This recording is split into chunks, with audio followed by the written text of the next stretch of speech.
አምላካችን አምላክ ብቻ አይደለም፣ የእንደገና አምላክ ነው። አምላካችን አምላክ ብቻ አይደለም፣ የእንደገና አምላክ። የወደቁትን የሚያነሳ የተበላሸውን የሚያስተካክል የሞተውን አልዓዛርን በስም ጠርቶ በሕያዋን መካከል የሚቀላቅል የእንደገና አምላክ።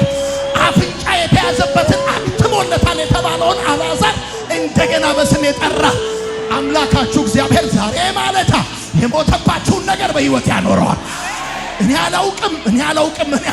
አላውቅም እንደዛች ታላቅ ሴት ሬሳ ቤት አስቀምጣችሁ ሰላም ነው ያላችሁ ሰዎች የእግዚአብሔር ሰላም ወደ ቤታችሁ ሳትመለሱ ቀድሞ በቤታችሁ ይገባል።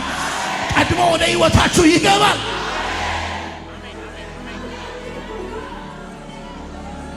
የምናመልከው የምንዘምርለት የምናገለግለው ያድነናል ያለው የተማመንበት አምላክ ብቻ አይደለም፣ የእንደገና አምላክ ነው። አሜን ነው ወይ? የእንደገና አምላክ ነው። ክብር ለእግዚአብሔር ይሁን።